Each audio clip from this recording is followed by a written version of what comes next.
So hi hello good morning friends. तर आज आहे रविवार आणि आज मी तुम्हाला आमच्या वाडीची अपडेट देणार आहे। आज आमच्या वाडीमध्ये काय लागलेलं आहे ते तुम्हाला दाखवते। मागे तर मी दाखवली तुम्हाला वाडी, आज काय लागलेलं आहे ते दाखवणार आहे आणि जो फ्रूट लागलेला आहे, जे व्हेजिटेबल लागले आहेत त्याच्यापासून आम्ही काय बनवणार आहे ते पण रेसिपी तुमच्यासोबत शेअर करणार आहे। तर चला बघूया आपण काय काय लागलेलं आहे वाडीमध्ये।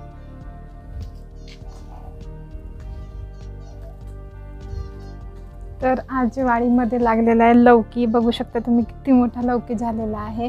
या लौकीची आज हे लौकी तोडून घेऊन झाला, आता एवढंच तो लौकी ठेवणार आहोत आम्ही, कारण याच्यापेक्षा मोठा नाही होऊ देणार आहोत, कारण तो मग काय म्हणतात जठरते, त्याच्यामुळे तो आता आम्ही तोडून घेऊन याच्यापासून आम्ही काय बनवतो ते तुम्हाला समोर सांगेनच। तर चला मग आता तोडून घेऊ आपण।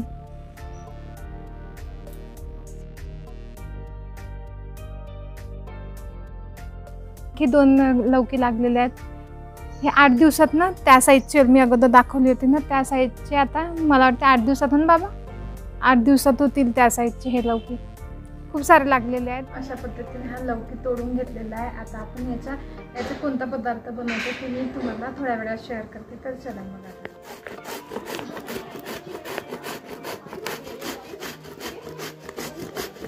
तर मी मगाशी दाखवल्याप्रमाणे वाडीतून आणलेली लौकी, त्याचं मी कोणती रेसिपी दाखवणार आहे ते तुम्हाला मगाशी म्हटलं होतं की मी एक रेसिपी दाखवणार आहे। तर आता मी तुम्हाला आमच्या घरी कशा पद्धतीने थालीपीठ बनवतात ते तुम्हाला, लौकीची थालीपीठ कशा पद्धतीने बनवतात ते तुम्हाला आई बनवून दाखवतील, कारण आमच्या घरात आईच बनवतात लौकीचे थालीपीठ। तर चला मग आईकडून आपण रेसिपी शिकूया कसे बनवतात। तर सांगा।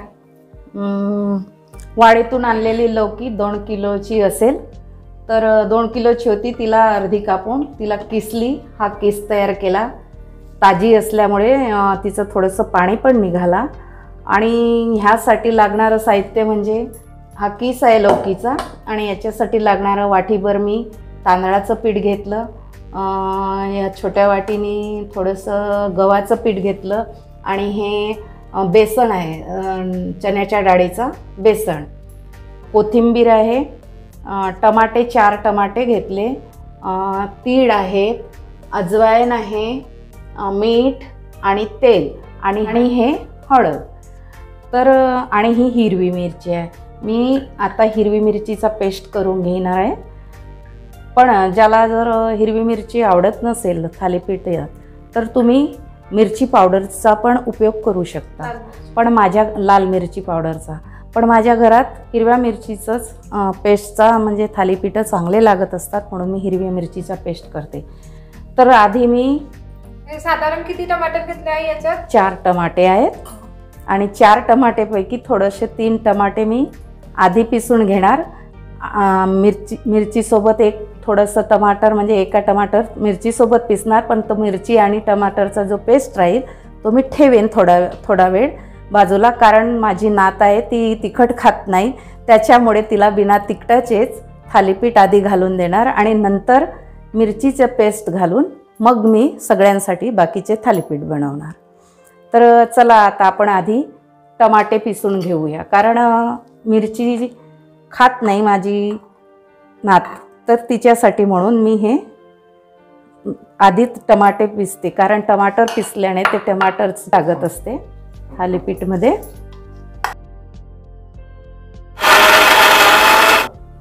बघा आता हे मी टमाटे पिसलेले आहेत, अगदी बारीक पिसलेले आहेत, हा असा पेस्ट झालेला आहे त्याचा। आणि आता मी यामध्ये लौकीच्या किसामध्ये टाकलेला आहे।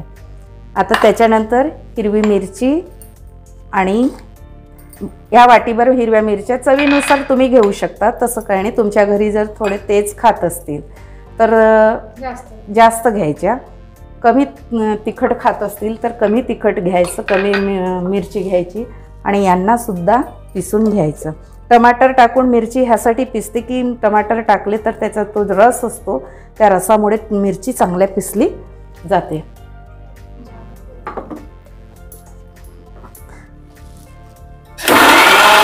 बघा आता मिरची आणि टमाटर टाकून मी हा पेस्ट तयार केलेला आहे। आता हा पेस्ट मी असाच ठेवते थोडा वेळ, कारण तिखटाचे खात नसल्यामुळे मी याला नंतर टाकेल। आता हे मी तांदळाचं पीठ आहे, वाटीभर या बाउलभर मी तांदळाचं पीठ घेतलं. हे तांदळाचं पीठ टाकत आहे पूर्ण. आता त्याच्यात मी अर्धा बाउल म्हणजे त्याच बाउल इतका अर्धा बाउल बेसन टाकत आहे. थोडंसं गव्हाचं पीठ पण टाकते मी. गव्हाचं पीठ टाकते. इथं तीळ टाकते ह्याच्यात चवीसाठी, छान लागतात चव तिळाची. आणि हा ओवा आहे, ओवा टाकत आहे. आणि याच्यात मीठ टाकत आहे मी. मीठ तुम्ही चवीनुसार टाकू शकता, कमी जास्त नंतरही टाकता येते. कमी झालं तर म्हणजे चवीनुसार टाका. मी 1.5 चम्मच मीठ टाकलेलं आहे, लागतोच एवढा. आणि यात थालीपीठांना कलर यायला हळद टाकत आहे.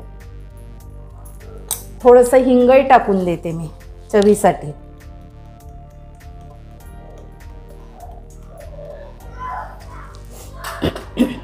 आणि कोथिंबीर वाटीभर घेतलेली आहे, वाटीभर कापली आहे, ती कोथिंबीर पण टाकते.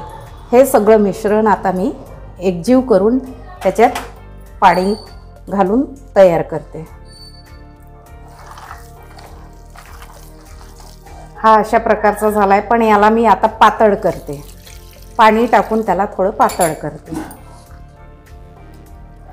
जर आपल्याला वाटलं की पीठ थोडंसं कमी झालं तर अजून तुम्हाला टाकता येईल तांदळाचं पीठ, पण मला आता बरोबर झालेला वाटत आहे म्हणून मी काही टाकत नाही. सारण बरोबर तयार झालेलं आहे. आता मिश्रण हे जेवढं पातळ तेवढं तुमचं थालीपीठ पातळ होऊ शकतं आणि खाण्यात चांगले चवदार आणि रुचकर लागतात. सारण तयार झालेलं आहे. आती लवकीचं देठ आहे, याचाही उपयोग याच्यासाठी करता येतो. कसा करायचा ते पण सांगते मी. आता मी तवा ठेवला गॅसवरती. याला पुसून घ्यायचं थोडंसं, तव्याला टिश्यू पेपरने पुसून घ्यायचं आणि त्याला चांगलं गरम होऊ द्यायचं. त्याच्यावर तेल टाकायचं. कोणाला चम्मचने टाकता येत असेल, पण मला वाटीनेच टाकता येते, मी वाटीनेच टाकते. ही फ्लॅट आहे खालून आणि मला वाटीनेच पसरवता येतात तव्यावर. तुम्ही ही जी लौकीची देठ आहे, ह्या लौकीच्या देठाने सुद्धा तेल आपण तव्याला लावू शकतो. आजकाल तर तुम्ही ते काय ब्रश येतो, ब्रशने लावतात, पण ब्रश जास्त तावा असा गरम झाला ना तर ते चिपकते. त्याच्यासाठी हा खूप सोयीस्कर आहे ही आणि उपयोगी पण येते. अशा प्रकारे तुम्ही पूर्ण तव्यावर तेल लावू शकता. थोडा गरम होऊ देते मी ते तवा. पहा, तवा गरम झालेला आहे, वाफा निघत आहेत. आणि थोडंसं फ्लेम कमी करून टाकायची, कारण जळायला नको पाहिजे म्हणून.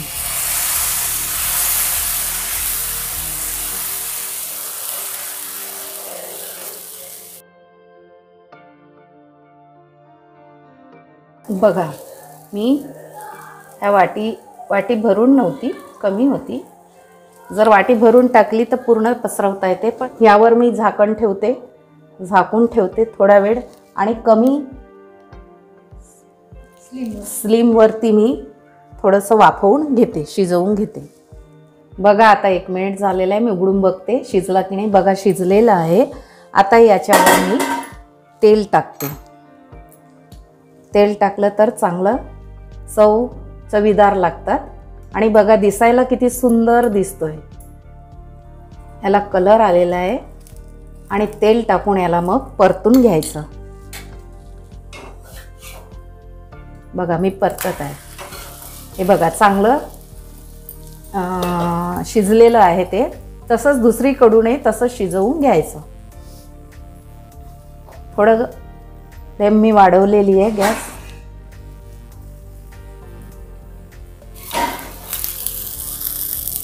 त्यालाही म्हणजे तांबूस होईपर्यंत शेकायचं. आणि हा बघा, शेकलेला आहे, चांगला छान झालेला आहे. हा दिसायला पण सुंदर आहे. आणि हा अधीरासाठी काढलेला आहे, कारण हा बिना तिखटाचा आहे. आता मी थोडी फ्लेम कमी करते, कारण तवा खूप गरम झालेला आहे. तवा जर जास्त गरम असेल तर थालीपीठं जळतात खूप. आता मी जो मिरचीचं सारण आहे, मिरचीचं पेस्ट आहे, तो पेस्ट मी यामध्ये मिक्स करते. हा घरातील सगळ्या मंडळींसाठी ही मिरचीचं पेस्ट टाकत आहे. अधीरासाठी ते बिना मिरचीचं होतं, ते मी केलेलं आहे. त्याला चांगलं मिक्स करून घ्यायचं. हा मिक्स झालेला आहे. तवा तापलेलाच आहे. मी पुन्हा थालीपीठ टाकत आहे. तेल वारंवार टाकण्याची गरज नाही. जेव्हा दुसऱ्यांदा वरून मग शिजल्यानंतर टाकायचं.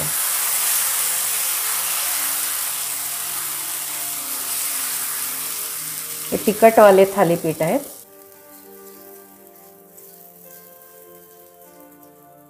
आता याच्यावर पुन्हा मी परत झाकण ठेवते. याला 1 मिनिट होऊ देते. बघा, आता हे मिरचीचं थालीपीठ आहे, ते मी आता उघडलं. आता हे शिजलेलं आहे. याच्यावर परत मी तेल घालते. आता याच्या चारही बाजूला तेल लावत आहे.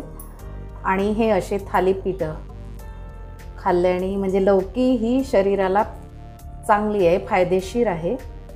लौकीचे अनेक फायदे आहेत. आता मी याला परतून घेते. बघा, ही चांगली शिजलेली आहे. एका बाजूने चांगली तांबूस झालेली आहे, लालसर झालेली आहे.